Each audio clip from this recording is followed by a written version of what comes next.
Hi guys and welcome back po sa Tarot Page Philippines. Sa video na to gawin natin ang weekly horoscope for November 4 hanggang 10 para po sa may mga Sun, Moon at Rising na Aquarius. So kung bago kayo sa channel, please click the subscribe button, bell notification, and give this video a like. Kung hindi nyo po alam kung ano yung Sun, Moon at Rising nyo po, sa dulo po ng video may link po tayo para dito kasi importante rin po siya. At tandaan natin yung readings po na gagawin natin. They are for guidance purposes, so use your free will wisely. And available na po at open ang ating membership kung saan kapag nag-click po kayo ng join button sa baba at naging member po kayo, magkakaroon po kayong access sa ating mga exclusive videos, included po doon ang ating mga extended readings, at sa mga live po natin, magiging priority po kayo na basahan natin ng una. And para sa nangailangan po ng private readings naman po or ng spellworks, pwede niyo po kayong mag-message po sa aming sa Facebook page po. The link is in the description below. At sa nais pong magbigay ng donation, pwede niyo pong gamitin yung thanks button sa baba o yung ating GCash or Maya number is in the bottom of your screen. Okie dokie, so let's check. How is you, Aquarius? Reserve ko yung energy ko. So, meron tayo itong Queen of Pentacles and Clean It Up. So, Queen kasi, this is the older female energy. And it's about emotions. And Pentacles kasi, symbol siya ng Earth o anything na physical. So, ito na nga, Aquarius. So, tas Clean It Up. May mga bagay na sabihin natin na kailangan ng transition. And I'm seeing here din kasi na hindi mo dapat, kumaga, andun ka sa stage na kung saan parang bahala na, okay na to. Pwede na yan. Pagod na ako eh. Parang ganun yung naging attitude mo towards other things. So, sa mga bagay-bagay. Andoon kasi na parang wala ka nakikitang progress. Parang pakiramdam mo walang nangyayaring maganda. Or pakiramdam mo parang may mga hindi nagbabago. Parang hinayaan mo na lang, na gano'n na lang. Parang, alam mo parang, kung may meron, kung wala, di wala. Parang ganong mindset. I'm not sure what happened eh. Bakit biglang nagbago yung, yung pakikitungo o yung disposition mo sa life. Pero andito na pinapakita kasi ng cards na nag-grow siya from within eh. Andoon na yung pinapakita ng card sa akin is that na may pagod factor yun na nangyari. And andito rin kasi na parang, alam mo yun, parang sinasabi mo na, kahit ito naman yung paulit-ulit kong gawin, kahit anong gawin ko naman, walang nangyayari. I'm seeing here a lot ng doubts na nagaganap in you. So, the cards or the universe is telling you, ito yung core mo ngayon. So, may mga kailangan tayong i-work on. May mga bagay na kailangan nating bigyan ng tamang atensyon. May mga bagay na kailangan natin maayos as soon as possible. Ano ba kasing crossing mo? Bakit nagkakaganto? O yung cover mo? Okay. So, we have here the Chariot, tsaka Loyal Heart. So, si Chariot kasi this is tungkol to sa movements, tungkol sa travel, tungkol din to sa battles. Na connected naman din to kay zodiac sign din na Cancer. Si Cancer kasi tungkol siya sa tinatawag siyang House of Family and Loyal Heart. Yun. So, you feel ang dami sa inyo in the House of Aquarius na feeling nyo wala kayong family. Na, sabihin natin, may biological kayo, pero yung hinahanap mo yung warmth ng isang family, nahihirapan ka. Or andoon na nagsastruggle ka. Andoon na hindi mo alam kung saan mo to hahanapin. Tapos, andito din na a lot of you sa House of Aquarius, you feel like you have been, parang feeling nyo na betray kayo, o andoon na feeling nyo na naiwanan kayo sa, nilaglag kayo, or iniwanan kayo sa ere. To be honest, In a way kaya mo din siya nararamdaman. Sorry kung medyo harsh yung magiging dating ko ha. Kasi ikaw din yung nagiging problem minsan. In building a family, sabi dito sa cards, hindi naman isa lang yung magde-dictate na ito yung gagawin, ganyan-ganyan. Kumbaga kung titignan mo ang isang magandang at strong family, andoon na lahat sila nagko-contribute. Andoon yung sense of understanding, respect, andun din yung sense ng open-mindedness, and of course yung communication. So pinapakita dito ng cards kasi, medyo malamig na, pinapakita sa akin ng cards dito na you need to learn paano makinig sa ibang mga tao. Kung paano yung, syempre, in a family, there will always be rules and regulations yan. Hindi naman pwedeng, family tayo, that's it. No. There are certain rules and regulations na kailangan din nating sundan. And ginagawa to para ma-make sure natin na magiging maayos ang mga bagay-bagay. Magiging acceptable yung mga actions natin para andun din na magkaroon ng level of respect sa bawat isa. Yun yung challenge sa'yo ng universe now na kailangan mo makita. Ang family hindi lang, okay, sige tayo na, tapos may mga anak-anakan or may anak yan. No, hindi siya nag-work ng ganun. Part yun, oo, pero mas malalim pa. When you go to the context ng sa concept na mismong part na tawag dito, sa part ng emotions, eto yon. Emotions is a very big thing. Especially nagpapakita pa si Loyal Heart dito. Andun kasi na trusting is trust and respect. Sabi nga na nanay ko nun, and sa kahit anong relasyon, kapag nawala ang trust, nawala ang respeto, hindi na yan tatagal. Yun yung isang bagay na pwedeng magpatagal sa loyalty ng bawat isa. Yung you honor yung kung may mga sinabi sa'yo na sabihin natin is personal, of course, to keep yung trust, hindi natin ito ikukwento. Irregardless kung kasama pa rin natin sila or hindi na, kung in good terms tayo sa kanila o hindi. Regardless nun, ando na pinapakita ng cards na yun yung magiging ituturo sa'yo ng universe this time. Para ma-build mo or makuha mo yung feeling ng family na yun na hinahanap-hanap mo. Ano ba yung desire card mo? Tingnan natin din, baka iba pa. So, meron tayo itong 5 of Pentacles, tsaka higher power. So, 5 kasi, number 2 ng action. So, Pentacles symbol ng earth, so anything na physical. Higher power, so tungkol to sa spirituality din. Or leadership, ganyan. Ayun lang. Kung ikaw yung magbibuild ng family, ang tanong sa'yo ng universe, prepared ka ba talaga? Kasi hindi siya yung basta laro lang. Responsibility to. Yun yung gustong iparating ng universe. Now, 5 is a number of action and movement. Tapos yung pentacle symbol siya ng earth. So, anything na tungkol sa physical. Pinapalat sa'yo ng card na to na may mga bagay na literal, gagastos ka. Ito yung mga question ng cards sa'yo eh. Yes, desire mo, walang problema doon. But the cards are asking, prepared ka na ba? Are you prepared or responsible ka na rin ba? Tapos ka na ba doon sa mga binata and dalaga moments? Sa yan. Andoon na, kaya mo bang isaalang-alang mo na yung kapakanan nila bago yung kapakanan mo? Are you willing to invest, give your love, your moment, your time, your resources na wala kang ina-expect pabalik? Prepared ka na ba emotionally, physically, mentally, even in terms of finances? May resources ka ba? Do you have and yung resources din, enough na ba yon sa pag-start ng family?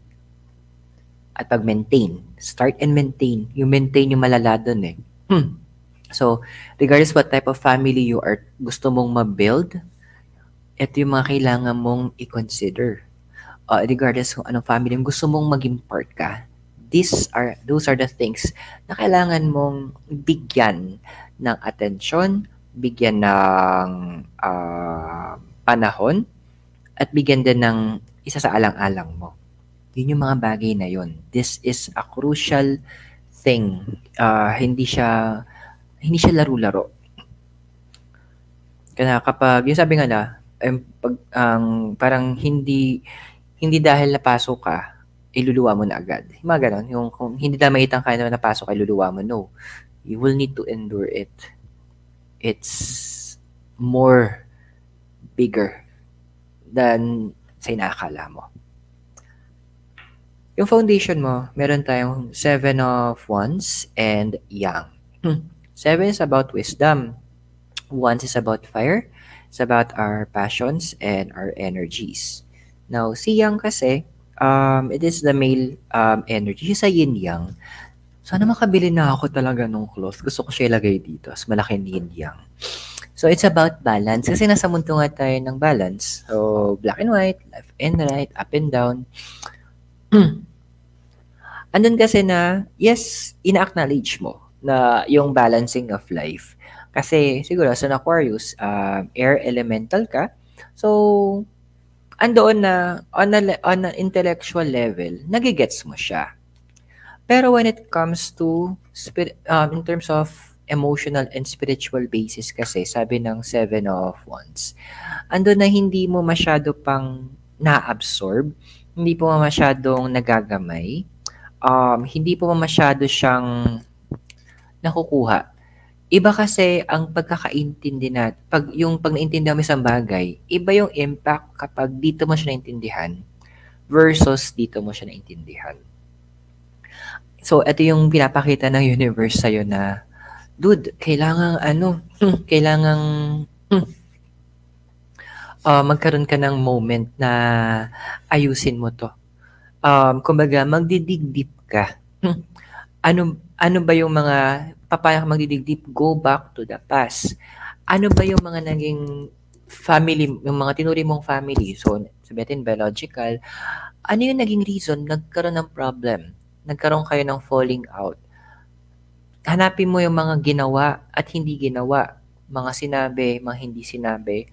Mga binigay at kinuha at hindi naibigay at ang hindi din kinuha. Yun yung mga aspect na yun, duality.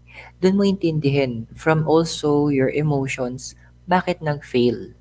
Even actually, this also goes towards relationships din eh. Hindi, pwedeng romantic to or sa friendships din. Ano yung naging reason for the falling out? Ano yung nag-trigger? Doon kang magpo-focus para ma-build mo ng maayos, para mabigyan mo ng lesson yung sarili mo, okay, ito yung nangyari, so I will not o hindi ko nahahayaan na maulit to kasi ito yung mga naging ganitong bagay kasi ito yung naging kinalabasan. The universe is trying to build you. The universe, kumbaga parang tinutulungan ka niya yung stiff neck mo, maayos para makita mo yung ibang mga facets, para magkaroon ka ng idea na may mas malawak pa na pagkakaintindi tungkol sa mga nangyayari sa paligid mo. Sa past mo kasi nakita tayo dito, we have here the 3 of Pentacles and come to the edge. 3 is about communication and expression. Si Pentacles naman, symbol siya ng Earth, so anything na tungkol sa physical. So, pinapakita dito ng and come to the edge. So, the cards are saying then na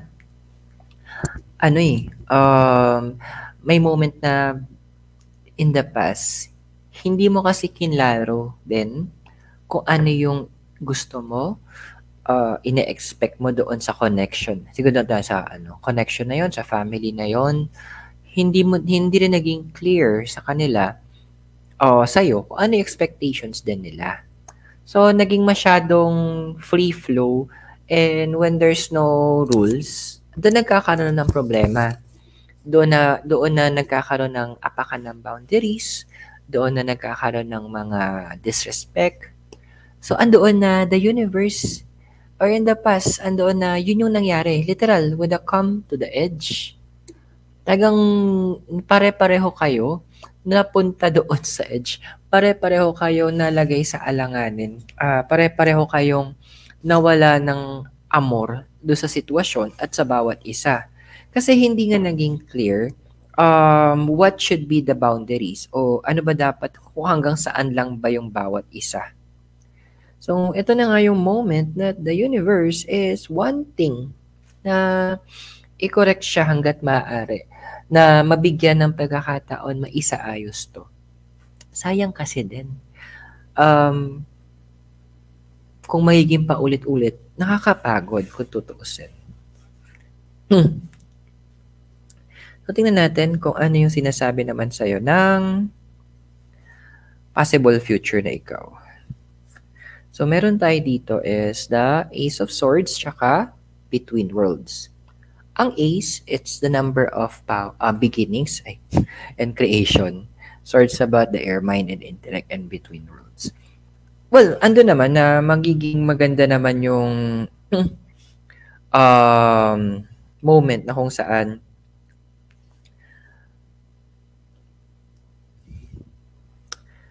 i-open mo yung sarili mo para titingnan mo na yung ibang facets ng ng mga nangyayari. So, you will be placing in yourself in a situation na kung saan i-open mo na, magbubukas ka na, ay, ganito siguro to, or baka ganito to yung nangyayari, or I think ito yung ganap. So, ito na yung moment na sinasabi ng card sa'yo na mag-stay ka pa rin kasi doon sa trying to learn gamit yung intellect. Unti-unti ka naman niya ililipat yung trying to learn mula dito. Kasi importante yun eh. Hindi natin na-absorb lahat kung ang ginagamit ng natin is more on ano yung nasa utak natin. Andito yung point na bibigyan ka ng chance ng universe na time to make sure na unti-unti. Siguro kasi nga air element ka. So, talagang yung way of learning mo is laging intellectual. Pero, aayusin niya ng universe. As of now, sige, pagbibigyan ka para ma-build mo yung foundation. But rest assured, mababago yan ng universe para sa'yo. So, kung nag-resonate po ang mga readings natin, and gusto mo yung mas malaliman pa, pwede ka mag-click ng join button sa baba. At meron po tayo ditong, pag join po kayo, magkakaroon kayo access sa ating mga extended readings na available lamang para sa mga members. At on top of that din, kapag meron tayong mga future na live, magiging priority po kayong mabasahan. So tuloy natin, tingnan natin kung ano yung physical and emotional environment mo, hopes and fears, and yung future and message ng deities. So physical environment mo, you have Hierophant tsaka Y. So si Hierophant, tungkol to sa spirituality, tungkol to sa tinawag siya na Pope, and andun na sinasabi din ng cards na this is also about, pwede natin siya i-paint na awakening din. Pero connected din kasi to sa zodiac sign na Taurus. Si Taurus, ang tinatawag siya na House of Resources and Money. Tapos yung oracle card mo, Y. So ano ba nangyayari sa physical mo? Of course, andoon na sinashake ng universe yung finances mo eh. Yung iba sa inyo, andoon na binibigyan kayo ng ideas ng universe kung paano kayo mag-e-expand ng finances nyo. Paano nyo pwedeng gamitin yung inyong capacity, kung anong meron kayo, yung gift nyo, o yung tipong alam nyo, na or kahit nga yung yung sabihin natin kahit na yung hobbies mo para maging para mag-gain ka ng additional monetary para magkapera, yun tagalogin natin. So, andun yung point na ginagawa ng universe for that.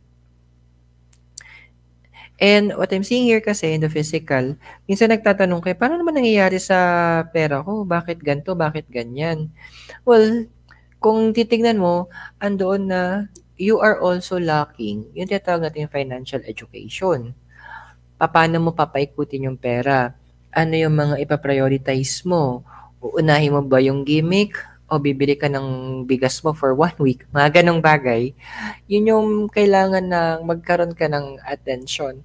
Dapat magkaroon ka ng moment na intindihin mo, mag-mature ka sa level na yon, mag-mature ka sa aspect na yun na, ay, hindi pala pwede ito, kailangan ganito. Na yung mga tipong, yung isa sa mga tutunan ko, hindi ako magpapera ng pera nang hindi ko ganun kakilala. At andoon na, yung pera ipapahirap ko lamang ay yung sobra ko, hindi yung gagamitin ko sa pang-araw-araw ko. Kasi pag yun, ay Diyos ko, tapos hindi yun nabayaran, nga, si batla. Di ba?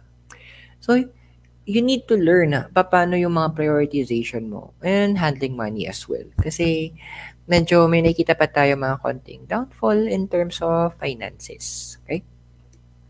Tingnan natin kung anong meron sa iyong emotional environment. So, meron tayo ditong Seven of Pentacles, tsaka here and now. 7 is about wisdom. Tinatawag siya number of God. Pentacles is about earth, so anything na mga physical, pwedeng gamitan ng 5 senses, and here and now.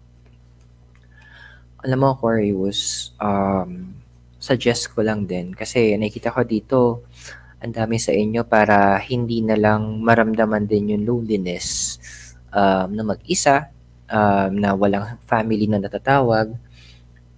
Inuubos nyo na lang yung oras nyo sa iba't ibang bagay. Yung iba, work na nga lang ako. Games, laro na lang ako ng games. O itutulog ko na lang to. Shot na lang. So, andoon na sinasabi ng cards na you need to face yung mga bagay na yun. Kailangan mong harapin. Hindi siya pwedeng ipagsamba, walang bahala o hindi pansinin. Kasi parang problema, hindi naman mawawala ang problema kung hindi mo papansinin. Maayos lang yan kung bibigyan mo ng sapat na atensyon at oras para mabusisi mo ano ba yung pinag-uugatan at para ma-resolve mo from that point. Kasi andoon na parang siguro connected na rin dito sa first cards mo na eto na yun parang okay na yan, bahala na si Batman, parang pwede na yun. So yun yung nangyari. So what we're looking at here right now is nagiging manhid ka na lang. Parang bahala na. Okay na yan. Ganyan na yan. Sige, pwede na yan. So, sayang. Because you have a lot of potential. Sinasabi nila, in general, madalas lutang ang mga Aquarius. Kaya nga binibiro nila si Mikay kasi lagi siyang tulala. Tulalay. Sabi na, ayan na naman si Mikay, naka-Aquarius mood. Kasi lost in thoughts kayo. Ang hindi kasi nagigets ng iba, kaya kayo minsan na wala sa sarili, is because nagtithink kayo ahead. And andun kasi na bilang air element, talagang gamit na gamit ang isipan nyo. Nag-a-analyze, nag-iisip, nagpaplano, kumbaga gamit talaga. And nangihinayang ako kasi ang dami sa inyo nag-give up na in searching for a family. Parang kung meron, di meron. Kung wala, di wala. It's sad para sa akin yung ganong statement. Ano na siya? Parang andun na sa verge na kumbaga sa kung lumulubog ka sa kumunoy. Nangalahati ka na. Nasa may bewang mo na. And it's sad na makita sa cards na may iba sa inyo andun na sa ganong level. But, huwag ka mag-alala. The universe to the rescue tayo. Ayan. Tingnan natin yung hopes mo and fears. O, 'di ba? Andun pa rin naman yung hope mo eh. So, we have here the Eight of Swords and no place like home. So, eight, this is about power, strength, and swords tungkol sa isip kasi air siya, so mind and intellect. And no place like home. Hindi pa rin nawawala. Um, yung hindi pa rin namamatay yung hope mo na someday, one day, na darating din yung individual na masasabi natin na who is for you. Or yung people na masasabi mong these are my people o sila yung family ko, sila yung tribe ko. Sa mga slang terms, they are my crew. So andito yun na ito na yung moment na the universe is trying to expand that. The universe is trying to give way para sa'yo. Kasi hindi pa nawawala yung desire na sa bagay na to eh. For the family, for the family connection eh. For yung acceptance, yung trust, naglulong ka pa rin. Ang ngayon, since di ba sabi nga dito, iintindi mo pa rin siya in terms of intellect. Kaya kasi simulan doon kasi mag-dig deep ang universe sa punta sa emotions mo. Kasi ang magiging kalaban mo dito is your own mind. Yung sarili mong isip na, hindi, ang alam ko ganto-ganto eh. Kumbaga, i-compare mo bigla yung nakaraan sa present. Tapos maghahanap ka ng pattern, kahit wala naman, na hindi to ginawa to. Naku, nakikita ko naman ginagawa ni Pedro to ngayon. Ito yung ginawa dati kasi ni Juan. Hindi mo masabi yun kasi magkakaibang mga tao, kapatid. Hindi dahil ganito yung nangyari kay ginawa ni Juan, gagawin din ni Pedro. Give people the chance na ipakita. Huwag mong isuppress agad sa isip mo na ganito yung mangyayari. Huwag mo agad ipilit sa iyong isipan na eto yung kakalabasan. Kasi, ang ending nun, imamanifest mo eh. And that is a bad thing to do. That's the wrong thing to do. Na imamanifest mo yung mga ganong negativity. Kasi at the end of the day, ikaw din yung matatalo kung gagawin mo yun. Huwag mong patayin yung natitirang hope sa heart mo. Kaya gusto ka matuto ng universe to learn from emotion. Kasi yun yung gagamitin ng universe para kalabanin yung negative na nasa isip mo tungkol sa trusting. Kasi sa mga issue mo din yan yung trust issue eh. Konting ungot, bigla ka na, ayoko na. Very wrong yun. Tingnan natin ano yung future mo. Seven of Cups, tsaka to the sea. Seven is a number of, wisdom. So, water ang cups, so emotions, and to the sea.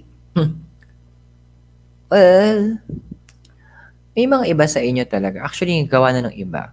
May reconnection na magaganap towards sa mga dating tinuring mong family. Kumbaga, bibigyan ka ng chance ng universe na maayos mo ulit yung mga bagay-bagay with them para mabigyan mo ng bagong anggulo yung mga nangyayari. At maayos mo na rin hanggat maaari. Kasi andun na may gagawin sa yung universe in terms of your emotion na sabi natin medyo na mawiwindang ka kasi hindi mo ine-expect yun. So, andoon na matataranta ka lang, hala, bakit ganito nararamdaman ko? Hala, bakit ito yung nangyayari? Bakit ganito nagre-respond? Bakit? Daming bakit. Kasi once na inopen the universe yung emotions mo, which is sabihin natin para sa medyo alien pa siya, matataranta ka talaga. In the words ng mga slang words nga, makakalampag ang kifi.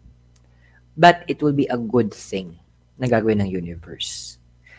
Check natin yung time frame. Kung may nakikita akong time frame kung kailan magsisimula eh. But I'll check it sa extended reading kasi hindi ako sure eh. Pero ano ba message sa'yo ng ating mga deities? We have here si Apollo, card of the sun. Sabi dito, center, self, and a wish to shine. The solar system is also a family. Being sun as the father of all the planets, or mother of all planets, kung ano mang gusto. Bahala kayo, sa mother ano siya. Father and mother. Ayan. So, andoon na, pinapakita dito na ano eh, ni Apollo, it's time for you to also glow. It's time for you to shine. Kasi, it is also a time na kailangan mo to remove para makapag-shine ka. Kailangan mo mas matanggal yung mga gusgus na or dumi ng nakaraan. Ano yung mga yon? The broken connections that you have. Yung sinasabi nating failed families mo. Doon kayo babalik eh. Doon magpo-focus. Because it is imperative na maayos yon para sa next level. Kumbaga sa hagdan, wala kang aapakan na next level. Kailangan maayos mo yun. Kasi yun yung magiging yun yung magiging stepping stone para ma-reach mo yung level na kailangan mong maabot. So, may mga babalik. I-check natin later. So, naway nakatulong po ang readings natin sa'yo. At tandaan yung mga readings natin. They are for guidance purposes. Use your free will wisely. Kung bago kayo sa channel, please click the subscribe button po, bell notification, and give this video a like. At kung nais nyo pong malaman ng extended readings natin kasi medyo nagulat lang ako, you can click po yung join button sa baba para magkaroon kayo access sa mga exclusive videos. At for future live po natin, magiging priority ka na mabasahan na una. Sa mga kailangan po ng private readings and spellworks, message me in my Facebook page. Link is in the description below. At sa mga gusto po mag-donate, you can use the thanks button sa baba or the GCash and Maya number at the bottom of your screen. Aquarius, maraming salamat sa iyo. God bless, Namaste, Hare Krishna, and blessed be. Naway magkita tayo very soon. Dito po, mula po dito sa La Trinidad Benguet, kasama po ang Mikay Noodles. Keep safe. Magkita tayo sa extended readings. Thank you.